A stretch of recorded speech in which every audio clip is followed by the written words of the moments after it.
नमस्कार, मी विष्णू बुरे.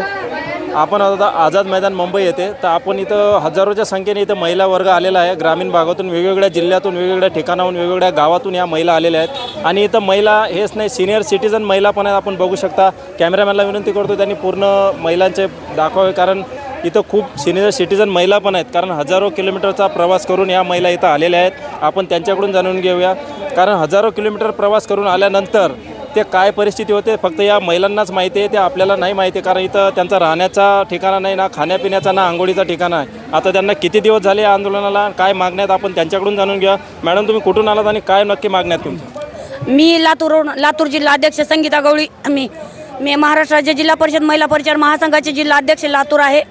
आम्ही 1 जुलैपासून बेमुदत धरणे आंदोलन करण्यात आले आहे. आम्ही बेमुदत धरणे आंदोलन करणार आहोत. आम्हाला किमान वेतन, गरजेवर किमान वेतन आणि नियमित सेवेत कायम करावे आणि अंशकालीन नावात बदल करावे शासनानं. दरवर्षी गणवेश भाऊबीज देण्यात यावं. ह्या मागण्यासाठी आम्ही 1 जुलैपासून आझाद मैदान येथे बेमुदत धरणे आंदोलनासाठी आहोत. मॅडम, किती दिवसापासून आंदोलन चालू आहे तुमचं? 1 जुलैपासून आंदोलन चालू आहे. नमस्कार, माझं नाव अनिता संजय क्षीरसागर आहे. मी उस्मानाबाद जिल्ह्याचे जिल्हा अध्यक्ष म्हणून काम करते. तर सर, आमच्या महिला 1966 सालापासून कार्यरत आहेत. 20 रुपयापासून या महिला काम करतात.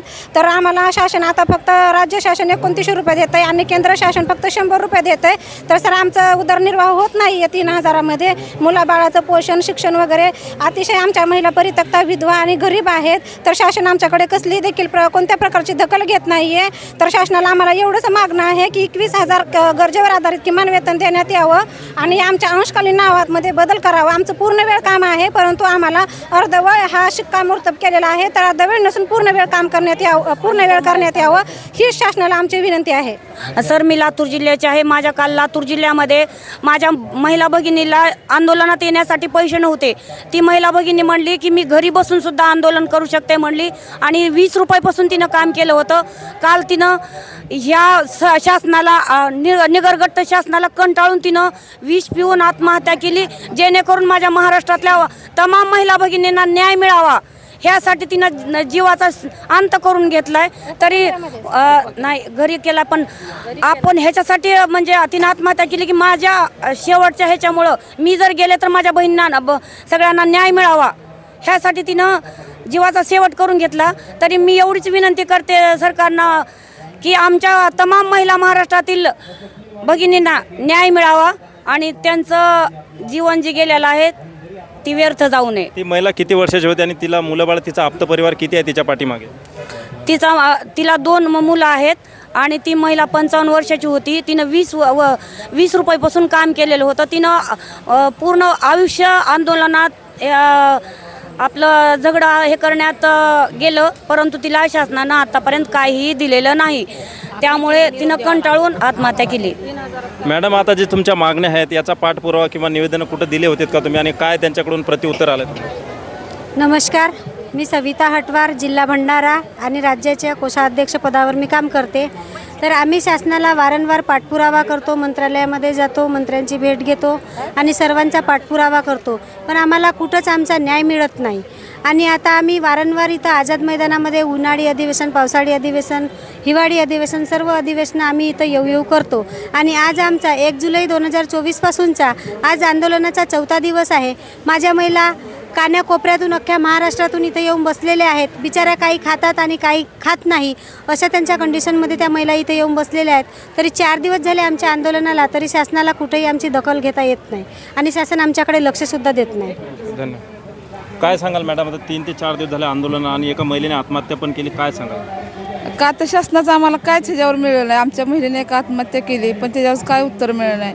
आणि विशेष म्हणजे मी सातारा जिल्ह्याची असून सुद्धा गेल्या वेळेस सुद्धा मी 1 मे 2023 रोजी 13 दिवस पूर्ण म्हणजे आंदोलन केलं होतं भरवूनच आमच्या महिलांनी. आम्हाला मुख्यमंत्री साहेबांनी त्यांच्या बंगल्यावरती बोलून सुद्धा आश्वासन दिलं तुम्हाला मिटिंगला बोलू, पण आज कितीतरी दिवस झालं त्यांनी मिटिंगला पण बोलवलं नाही, आमच्या कुठल्याही महिलेचा विषय घेतला नाही किंवा आम्हाला न्याय मिळून द्यावा एवढाच आमचा मुख्यमंत्री साहेबांना विनंती आहे की तुम्ही जर महिलांना प्रत्येक माझी बहीण लाडकी ही योजना काढून 1,500 रुपये तुम्ही देत असाल तर ह्या तुमच्या कोण आहेत? ह्या काय सावत्री बहिणी आहेत का? त्या बहिणीला 1,500 रुपये तुम्ही देता, मग आमच्या ह्या बहिणीचा का विचार करत नाही? ह्या बहिणीला किमान वेतन 3,000 रुपये, मानधन 3,000 रुपये, दिवसाला 100 रुपये. आमच्या मुलाबाळांचा उदार आम्ही कसा करायचा? 100 रुपये आज लहान मुलं सुद्धा 100 रुपयावर जगू शकत नाही, मग आम्ही 3,000 रुपये. आणि आज तुम्ही बहीण लाडकी योजनेचा भगिनीला लाभ देताय 1,500 रुपये महिना, आणि आम्ही 3,000 रुपये महिन्यात जीवन जगतो. कसं जगत असेल? नुसतं मुख्यमंत्री साहेबांनी आम्हाला 13 जुलै 2023ला आश्वासन दिलं होतं की तुमचा तुरंत मिटिंग घेण्यात येईल व आमच्या पहिल्या बी 2 महिला अपघातानेच वारल्या होत्या तर त्यांना न्याय मिळवून देऊ, 5-5 लाख रुपये तुम्हाला आम्ही विमा योजना देतो असे सुद्धा त्यांनी आश्वासन दिलं, पण ते आजपर्यंत अद्याप काहीच झालेलं नाही. आता नाही मागण्या पूर्ण नाही झाल्या तर शेवटची भूमिका काय असणार आहे? मागण्या पूर्ण नाही झाल्यानंतर आम्ही उठणारच नाही. माझा तर असा विचार आहे की इथून घरी आणि गावाकडं जाऊच नाही असा माझा विचार आहे. आंदोलनात इथंच माझं जीवन संपलं तरी चालेल. आणि मी सविता कांबळे, लातूर जिल्हा आणि तालुका औसा माझं गाव, आणि माझ्या तालुक्यामध्येच हे घटना घडलेली आहे.